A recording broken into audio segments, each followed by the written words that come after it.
toi pour ce nouveau signe. Je vais te proposer d'aller regarder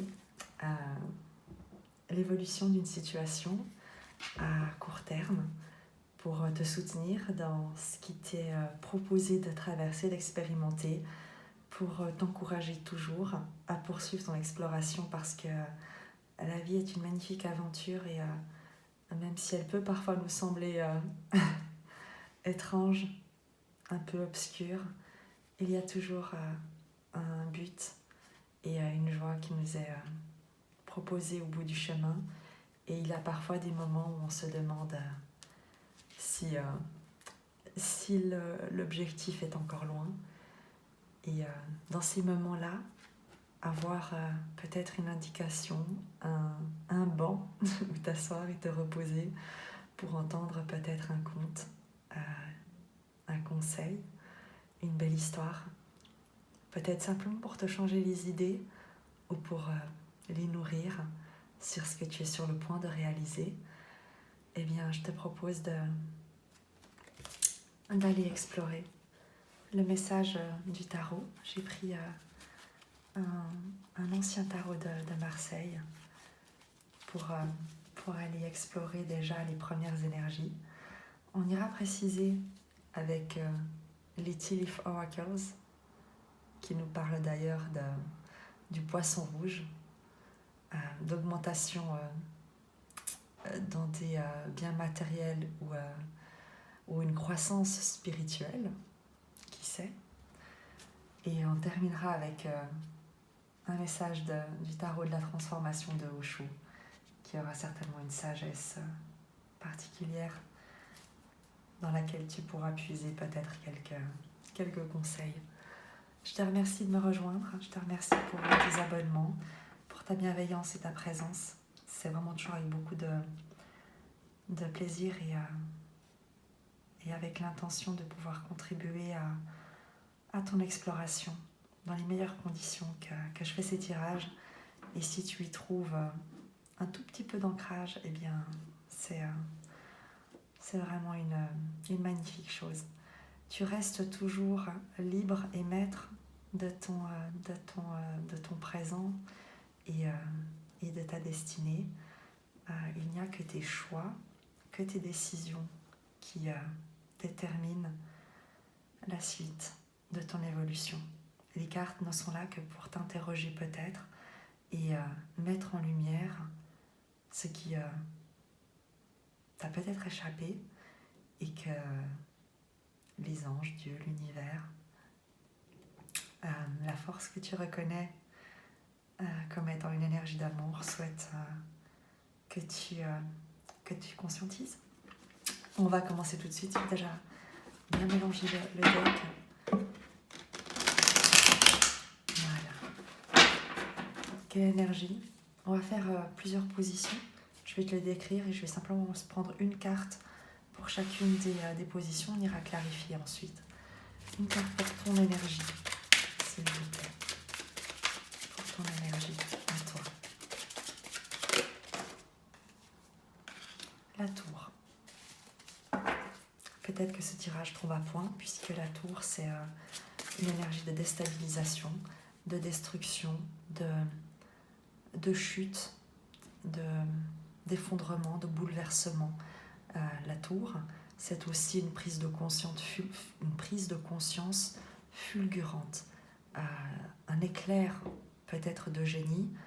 Il y a presque, avec la tour, un éclatement qui parfois ouvre la conscience, mais c'est, même si les circonstances peuvent sembler destructrices, compliquées, très difficiles, d'un point de vue de l'ego, c'est toujours parce que ce qui se détruit, ce qui était construit, n'était pas fait ou ne pouvait pas durer sur le long terme et que ça ne servait pas ton plus grand bien. Donc il y a une situation de déstabilisation, de perte, de destruction, peut-être un sentiment d'échec ou de grandes difficultés que tu traverses. Quelle est l'énergie au présent? Quelle est l'énergie au présent? Le cavalier d'épée, il y a une nouvelle peut-être qui t'est parvenue, une communication que tu as apprise et qui est peut-être à l'origine de cette déstabilisation. Il y a quelque chose de soudain, de fulgurant, peut-être inattendu, on ira le voir avec les précisions, qui s'est passé ou qui se passe actuellement et auquel tu ne t'attendais pas. L'épée, c'est la pensée, c'est la communication. Donc il y a peut-être une communication que tu as reçue ou que tu reçois qui crée ce bouleversement, cette grande déstabilisation. Et on va aller voir les énergies dans le futur, les énergies générales dans le futur proche. Les énergies générales dans le futur proche.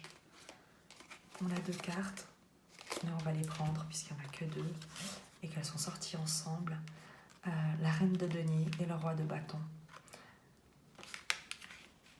L'énergie de la reine de denier, c'est une énergie protectrice, généreuse, qui prend soin, qui partage, qui enseigne. Et le roi de bâton, c'est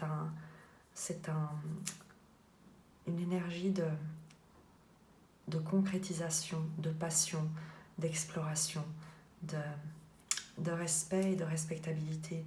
C'est quelqu'un qui inspire, cette énergie qui est inspirante, qui est encourageante, qui stimule. Donc tu vois, on ira de toute manière clarifier. Mais il y a l'idée qu'il y a quelque chose, une communication qui vient totalement bouleverser ton quotidien ou ce que tu connais, ou ce que tu as connu jusque-là, et qui te conduit, dans un avenir proche, à des énergies de prospérité et de leadership, de passion, de beaucoup de détermination dans ce que tu vas concrétiser ou dans ce qui va se concrétiser autour de toi. On ira clarifier. Quels sont les challenges, les obstacles ici? 2 cartes pour les obstacles. Elle est tombée, elle ne sait pas. Retourner. Quels sont les obstacles, les challenges? Eh bien, les 2 qui tombent directement. Le fou et la tempérance. Le challenge, c'est ce saut, accepter le saut dans cet inconnu, parce que manifestement, si tu perds tous tes repères avec la tour, suite à un événement fulgurant, eh bien il te faut accepter de te lancer, de te jeter à l'eau, et avec la tempérance, tu vois, qui tient ces 2 vases et qui verse l'eau de l'un à l'autre pour montrer un équilibre, il te faut peut-être accepter de perdre un temps cet équilibre, de certainement te lancer dans l'inconnu, de faire le saut de la foi, de croire que tu seras soutenu, d'accepter aussi que tu ne risques rien, parce que la tempérance, c'est une énergie de guérison, c'est l'archange Gabriel, c'est un soutien, c'est un équilibre, une guérison. Il y a, avec le challenge, l'idée de perdre ce qui jusqu'ici pouvait constituer ton socle, ton environnement, ce dans quoi tu te sentais peut-être en sécurité, en tout cas une zone de confort qui pouvait être très inconfortable, pour te proposer le saut de l'inconnu et garder un équilibre intérieur au travers et dans dans le funambule qu'il t'est demandé d'incarner. Le challenge, c'est celui du funambule, c'est celui de garder ton équilibre sur un fil, alors même que tu aurais le vertige.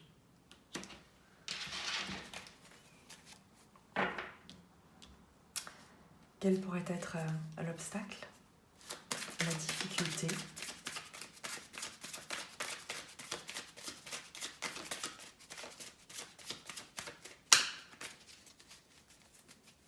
Avec ces 2 cartes, le challenge, le conseil, c'est aussi celui de te faire confiance, c'est celui de te lancer dans l'inconnu avec la certitude que tu es protégé et qu'il ne t'arrivera rien. Quelle pourrait être la difficulté? Quelle est la difficulté? Le 3 de denier. La collaboration, t'entourer des bonnes personnes, peut-être trouver l'équilibre avec, dans un environnement où il te faut coopérer, collaborer, créer en commun. Le 3 de denier, c'est aussi la trinité, cœur, corps, esprit. C'est la mise en commun des ressources, des compétences. C'est la collaboration à l'atteinte d'un objectif supérieur.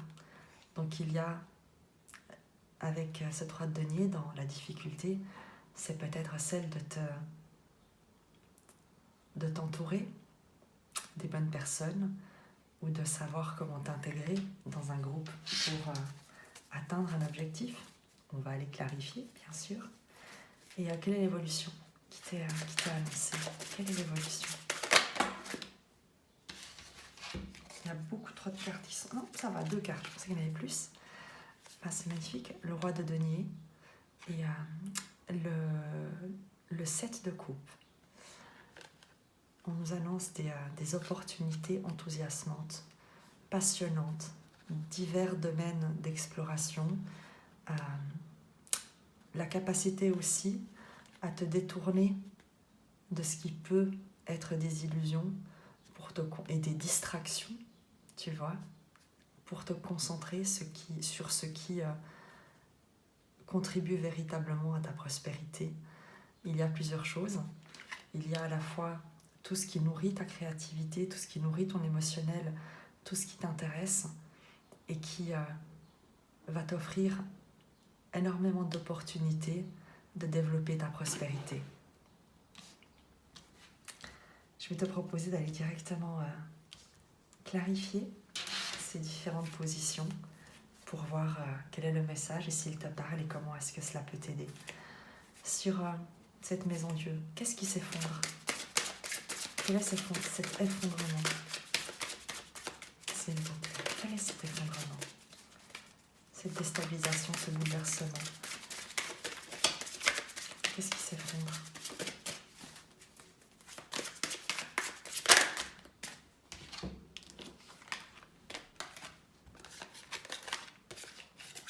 La reine de coupe et le 10 de coupe.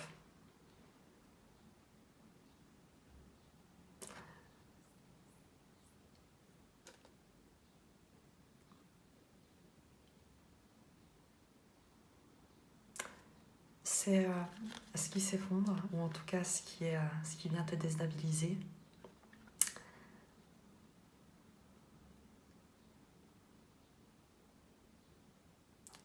C'est le soin. Le 10 de coupe, c'est le bonheur. C'est l'environnement familial, relationnel, abondant, heureux, généreux, qui est nourrissant. Et la reine de coupe, c'est évidemment une figure heureuse, qui prend soin, qui aime, qui est sereine, aimante, accueillante. Donc avec cette déstabilisation, et je vais aller explorer l'énergie du présent parce qu'il y a une annonce. Mais quelle est-elle? Parce que la déstabilisation, c'est soit... Attends. J'ai pas envie de trop avancer. Le 8 de coupe. Le 8 de coupe vient nous parler de la fin d'une période extrêmement douloureuse, de tourner le dos à ce qui, par le passé, a pu être extrêmement décevant, a pu être très blessant. Donc, tu vois, ce qui est étrange, et c'est qu'il y a peut-être un changement dans ton environnement, dans ta manière, en fait. C'est ça. C'est que là où par le passé, je vais encore tirer une carte.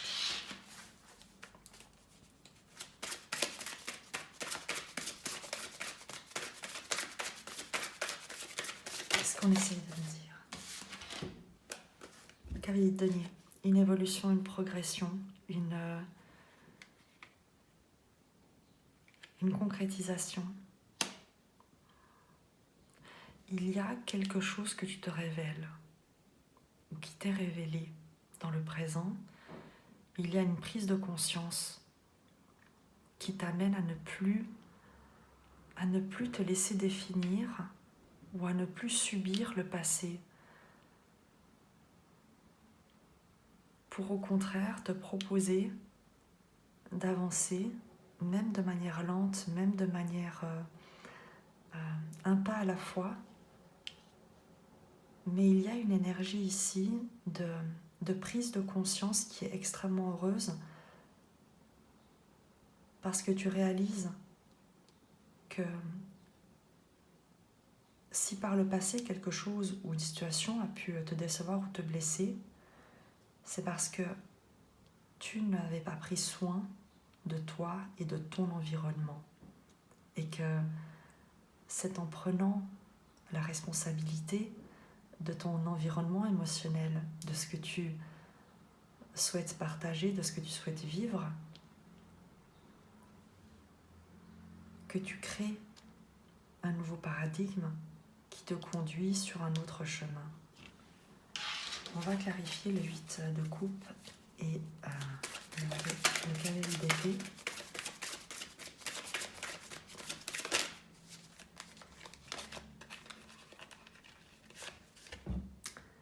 Le 9 d'épée.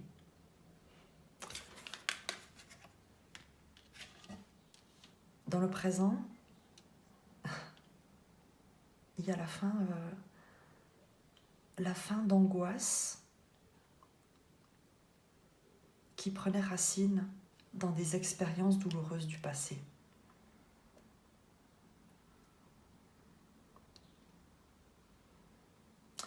Il y a l'idée d'ouvrir tellement ton cœur, d'observer avec amour, avec un regard plein de compassion, tout ce qui peut te déstabiliser, tout ce qui peut t'avoir blessé, et de cette manière, te laisser traverser par ce qui a pu être et ne plus être hanté par ça.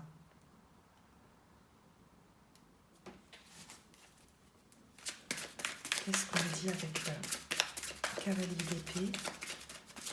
Le 8 de coupe et le 9 d'épée, c'est vraiment les angoisses qui prennent racine dans des blessures du passé. Et avec ce cavalier d'épée, il y a l'idée de couper, de communiquer, de dire sa vérité. C'est ça. C'est ça. Cavalier de bâton et le jugement. Il y a l'idée de dire sa vérité, de brandir ce qui toi t'inspire pour te proposer un nouveau départ, une renaissance, une prise de conscience. Il y a dans le présent, ce que tu expérimentes actuellement, c'est un état, c'est une fulgurance dans la manière dont tu vas observer ton environnement, la reconnaissance de ta vibration incroyablement accueillante, aimante, généreuse, qui influence l'environnement.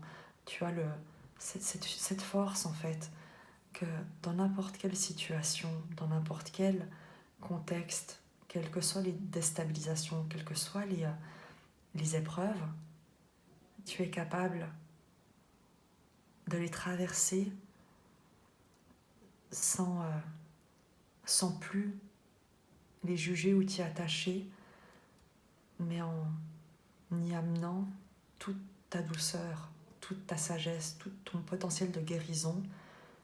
Et tu es comme un catalyseur de lumière en fait. Et tu répands ta coupe pour nourrir les autres et leur amener la sagesse, le soin, la sérénité, la présence, la prévenance que tu as reconnu incarner.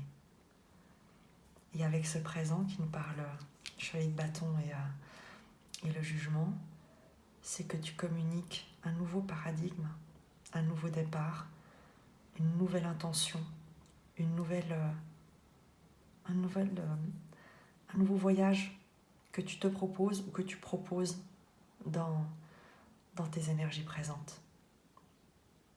Parce que tu as su prendre la responsabilité de ton bien-être, couper avec un passé qui n'a plus rien à t'apporter, il y a une nouvelle dynamique qui s'instaure. Un nouveau projet, un nouveau terrain de jeu, d'exploration, un renouveau, une annonce, une nouvelle passionnante, passionnée. Vers quoi est-ce que tu... Quelle est l'énergie dans le futur? On a vu qu'il y avait la reine de denier qui nous parlait de prospérité et le roi de bâton de leadership, de projets passionnants, passionnés. L'énergie dans le futur. Et vers quoi est-ce que... Le 2 d'épée qui nous parle de décision. Il faut peut-être choisir entre deux propositions, deux énergies différentes. Peut-être que tu sors le 5 d'épée qui nous parle de réflexion, de mental agité. Il a peut-être...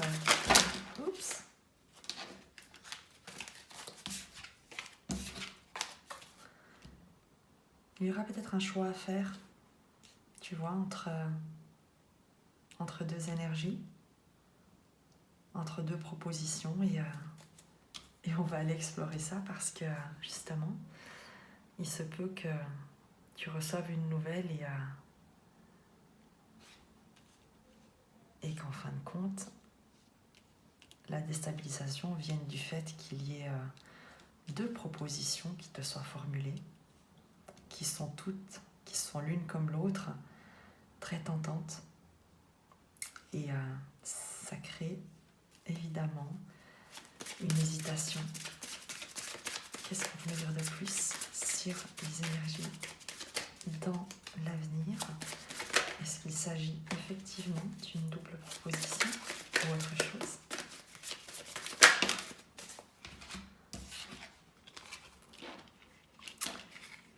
Le 6 d'épée et l'as de bâton, c'est pas une double proposition. C'est mieux que ça.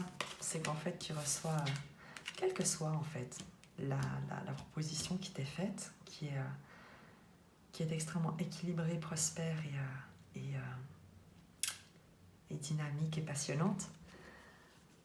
En fait, ce qu'on nous dit, c'est que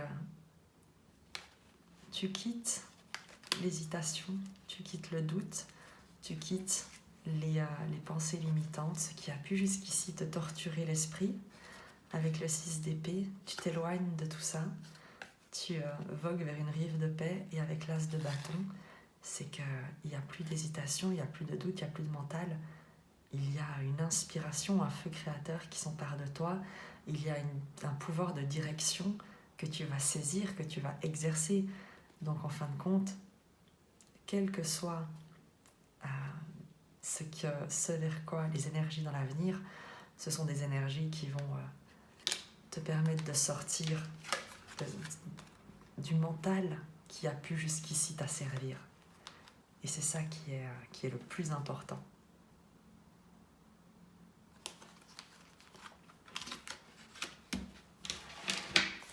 Encore une précision, parce qu'effectivement, j'aimerais savoir par rapport à cet as de bâton et ces énergies, qu'est-ce qu'on peut nous dire ?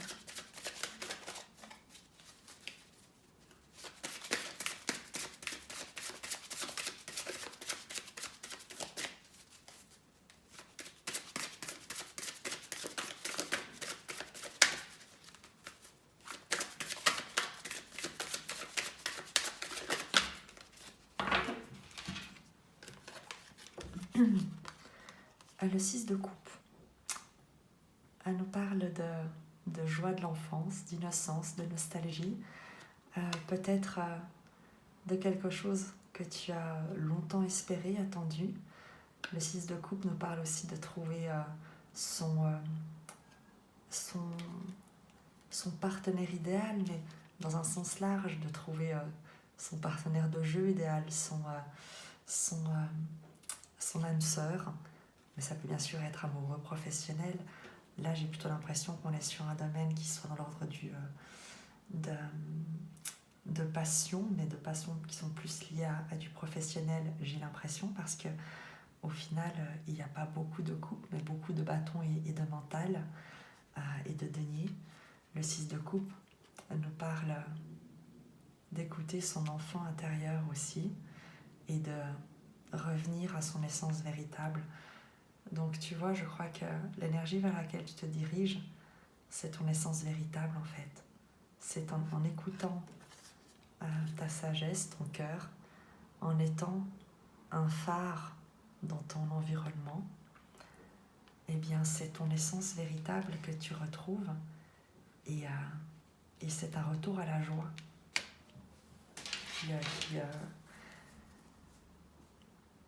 qui va t'être proposé.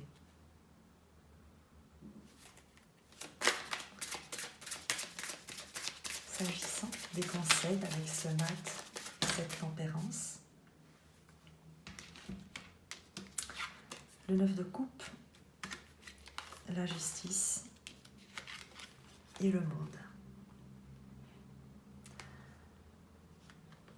La fin d'un cycle et le retour, la juste récompense par rapport au parcours que tu as su effectuer, par rapport à toute ton évolution.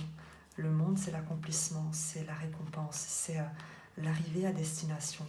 La justice, c'est celle, ça peut être la justice divine, ça peut être la justice des hommes, mais c'est surtout la manière dont on se rend justice à soi-même lorsqu'on arrête de se dévaluer et lorsqu'on réalise qu'on est bien ce en quoi on croit. Le 9 de coupe va te parler de vœux exaucés, de souhaits qui se réalisent, comme je te l'ai dit,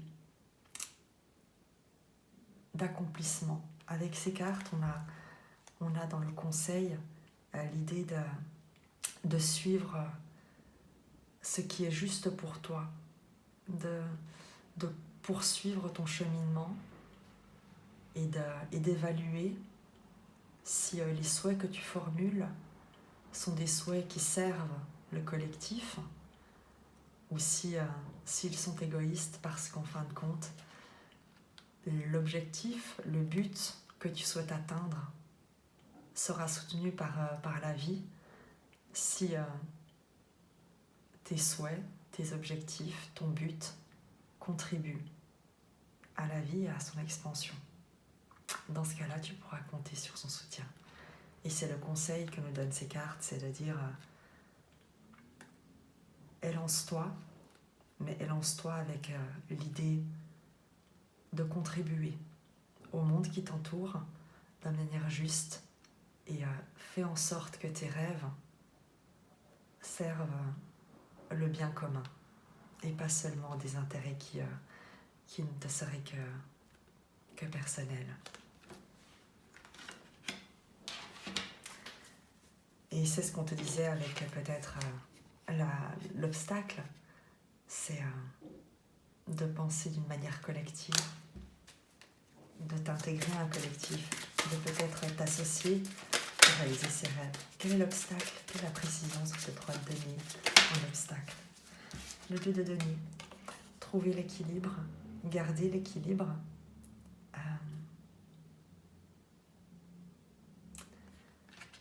savoir jongler entre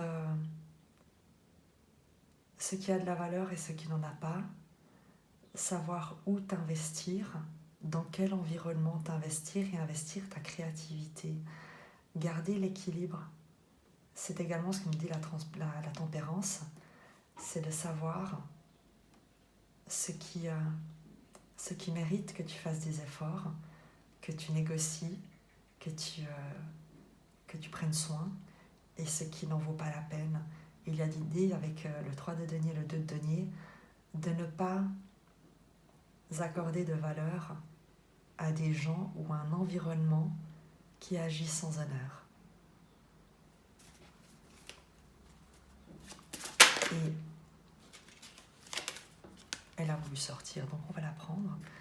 Le 4 d'épée nous parle de repos, de guérison, d'intuition aussi, de recevoir des messages pendant ton sommeil. Mais pour poser une question qui soit plus...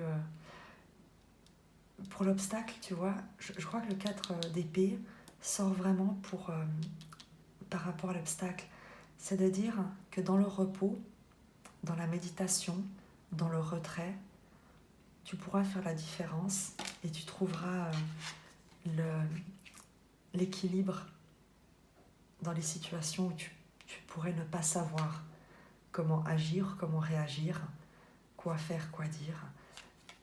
C'est toujours en prenant du recul qu'on peut le mieux observer les situations, les événements qui nous entourent.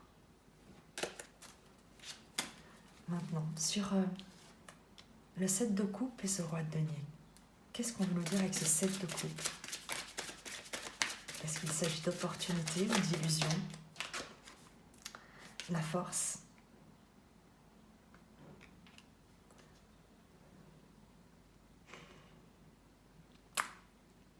Que tu apprendras à maîtriser toutes les propositions qui te sont faites et que tu ne seras pas dépassé par peut-être la diversité de la tâche, peut-être par la difficulté de la tâche, par les hésitations, que tu sauras choisir avec détermination, courage, ce qui mérite d'être concrétisé et ce qui ne le mérite pas. La force sur le 7 de coupe, c'est vraiment le pouvoir du choix et de sortir de l'hésitation, des illusions, de maîtriser les voies, les chimères, le chant des sirènes qui pourraient te faire dévier ou qui pourraient te tenter peut-être. Et sur ce roi de denier,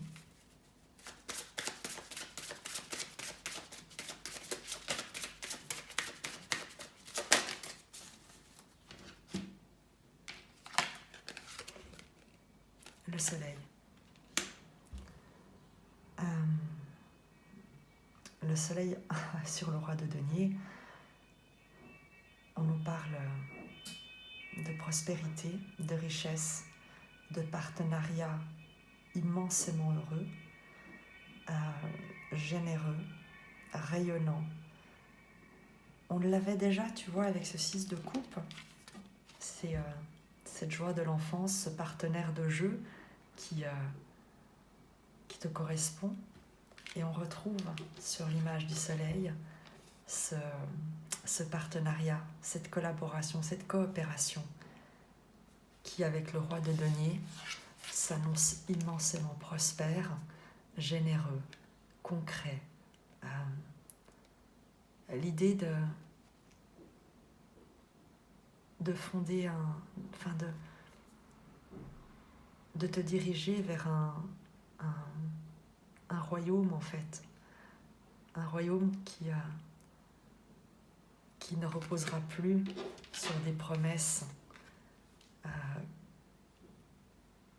non tenues et sur lesquelles dont tu as su te détacher et par lesquelles tu ne te feras plus avoir, mais qui au contraire est un partenariat, une collaboration, une relation immensément prospère, généreuse, préservatrice de la vie. On va regarder avec les Tea Leaf Oracles ce qu'on nous dit.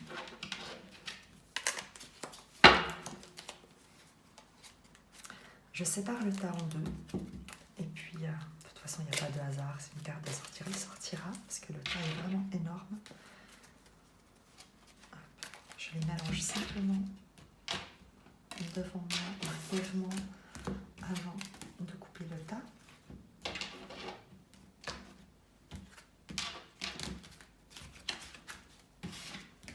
Voilà.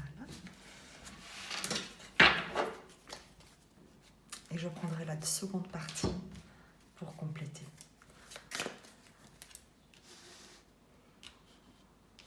Sur qu'est-ce qu'on a envie de nous dire comme message d'une manière générale après ce tirage qui t'annonce en tout cas une belle libération, quelque chose de très que tu as longtemps souhaité peut-être et auquel tu n'as peut-être pas cru, mais qu'est-ce qu'on t'annonce?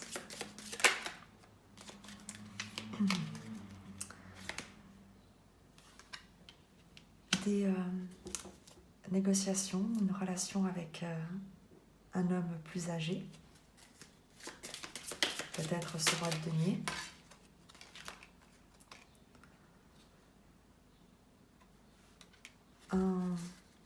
Un chemin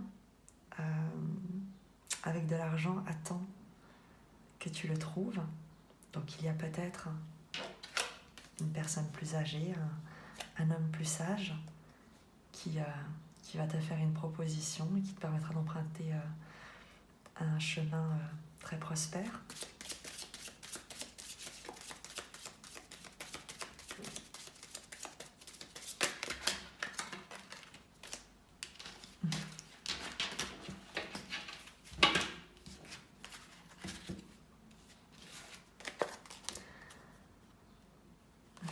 Tu vas recevoir un cadeau dans une boîte. On ira voir ce qu'il y a dans la boîte, à moins qu'on nous le dise déjà. On t'annonce de la fortune, enfin de la chance, good fortune, avec le scarabée. Et le patrimoine, les biens, la fortune également si tu veux. Mais c'est le patrimoine. Donc manifestement, il y a un cadeau qui t'est fait, qui paraît en tout cas être un cadeau matériel. Ou si ce n'est pas un cadeau, il y a une proposition, une occasion, une opportunité d'accroissement matériel qui t'est proposé, annoncé. Tu te souviens que lorsque j'ai coupé au tout début, il y avait le poisson rouge qui était sorti, qui nous parlait justement d'accroissement matériel ou de croissance spirituelle. Je crois qu'il y a un peu de ça qu'on retrouve ici. Quel autre message? Je prends la deuxième partie. Quel autre message est-ce qu'on peut te donner pour te soutenir? De l'argent ou une propriété à travers un héritage, un gain ou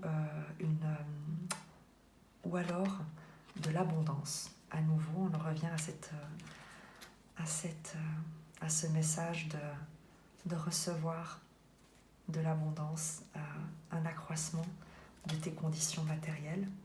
C'est également ce qui nous annonce, quoi qu'il en soit, le roi de denier avec ce soleil.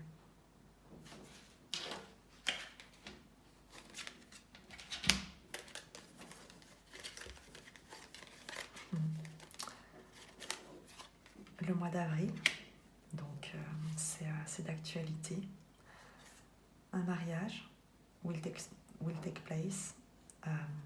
Un mariage va prendre place, romantique, soit d'affaires. Donc il y a peut-être l'idée d'un contrat. Et dagger, la dague, des peurs, des inquiétudes, une situation tendue.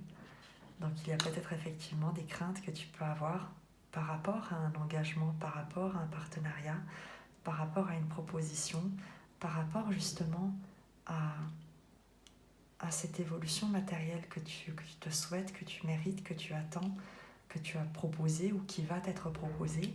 Et peut-être que tu as peur que ça ne vienne pas, que tu ne sois pas à la hauteur ou qu'il y ait un prix à payer pour cette évolution.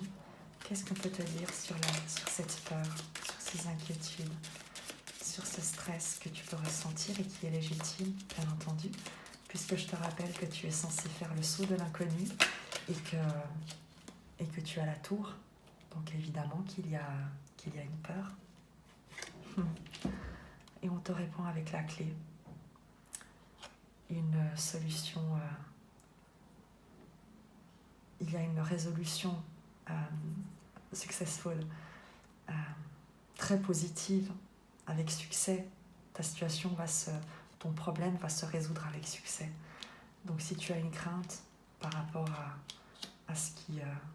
la solution qui va t'être proposée, à ce qui t'est proposé, à ce qui est en train de se passer, à cette déstabilisation peut-être, et ça crée chez toi une anxiété, un stress. On l'a vu d'ailleurs avec le 9 d'épée et le 8 de coupe qui nous parle d'angoisse liée à des événements passés dont tu pourrais craindre qu'ils viennent se reproduire par exemple. Eh bien on te dit que tu vas trouver une solution, qu'une solution va se présenter à ce problème. Je trouve que le tirage est magnifique, est très cohérent. En tout cas, comme je te le disais, je pense qu'il s'agit vraiment d'une situation d'ordre plutôt professionnel, ou en tout cas qui a trait à une réalisation de l'un de tes projets qui est concerné. Et il semble que tu sois sur le point de rejoindre, de connaître un très beau partenariat, très prospère et qui va véritablement contribuer à ton rayonnement et à ce que tu souhaites voir grandir dans ton quotidien. Tu vois, ces cartes-là qui me parlent beaucoup d'argent, de matériel, elles ne ressortent pas comme simplement, tu sais, de l'avidité, le besoin d'avoir, de posséder, de s'enrichir. Il y a plutôt l'idée d'être récompensé, d'être reconnu à ta juste valeur, de recevoir ce qui t'est dû. Et c'est ça qui est joli avec ce message. Je te propose d'aller voir avec Osho quel est le message encore. Ça fait trop. Un message avec Osho pour t'accompagner dans ce voyage. Beaucoup trop. Une carte, un message pour t'accompagner dans ce voyage. S'il vous plaît. Voilà.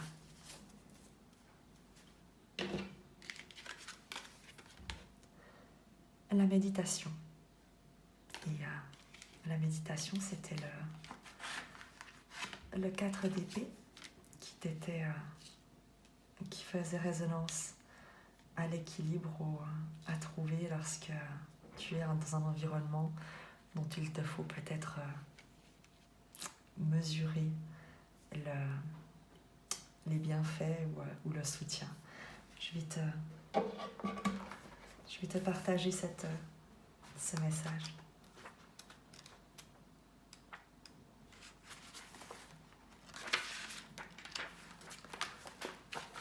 Je te montre le texte. Tu souhaites faire une capture d'écran et je te lis le texte. Accomplissez les petites choses du quotidien dans un état de relaxation vigilante. Quand vous mangez, soyez totalement impliqué. Mâchez avec vigilance, goûtez totalement. Appréciez tous les arômes. Touchez votre pain, sentez-en la texture. Humez son odeur, goûtez sa saveur. Mâchez-le, laissez-le se dissoudre dans votre être tout en restant totalement présent. Et vous êtes en méditation. C'est ainsi que la méditation n'est pas séparée de la vie. Car lorsque la méditation est séparée de la vie, quelque chose ne va pas. Elle devient négative.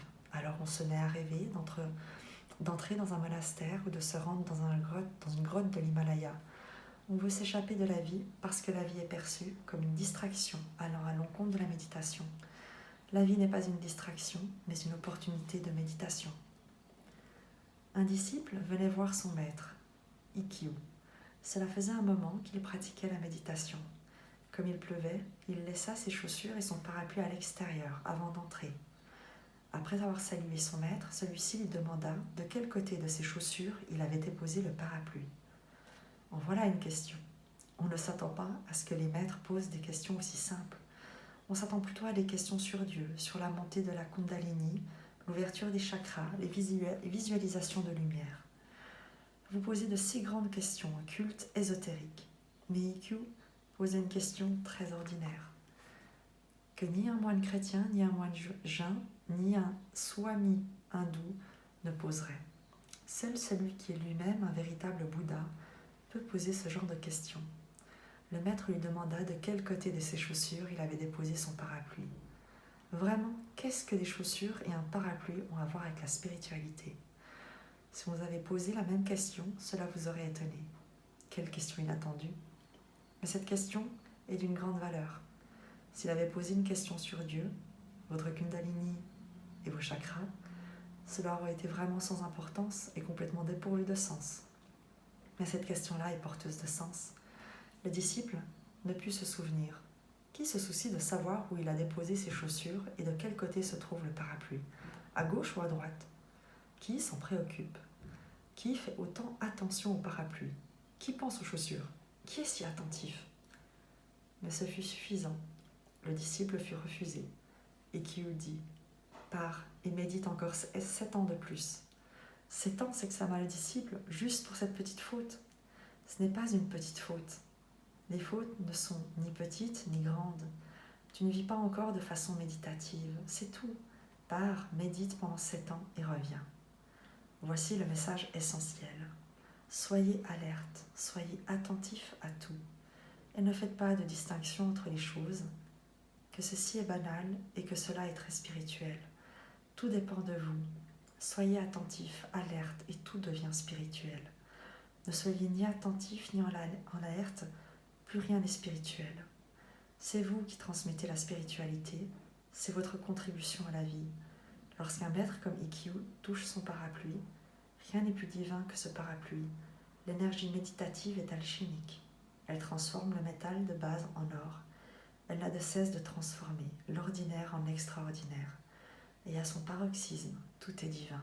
Ce monde est le paradis, et ce corps même le Bouddha. Et tu vois, ce qui déclenche toute cette évolution dans ton présent, c'est ce présent, c'est ton énergie. C'est la reine de coupe qui transforme tout de manière extraordinaire, qui voit dans toute chose un événement extraordinaire et qui le rayonne, qui le transmet, qui l'enseigne autour d'elle. C'est exactement ce que nous dit Osho. Je te relis simplement l'une des dernières phrases. C'est vous qui transmettez la spiritualité. C'est votre contribution à la vie. C'est exactement ça. Tu transmets la prise de conscience que tu acquiers. Tu transmets les prises de conscience et c'est ta contribution à la vie. Et c'est pour cette contribution que tu es soutenu, encouragé, valorisé et récompensé. Parce que ton action dans le monde, tu vois, ton action dans le monde est juste. Et en servant tes rêves, tes souhaits, tu sers des souhaits qui sont justes également pour le monde. Je te remercie. C'était en tout cas pour moi un très beau voyage. J'espère qu'il t'apportera quelques messages et qu'il t'inspirera dans ton quotidien. Je t'embrasse très fort et je te dis à bientôt.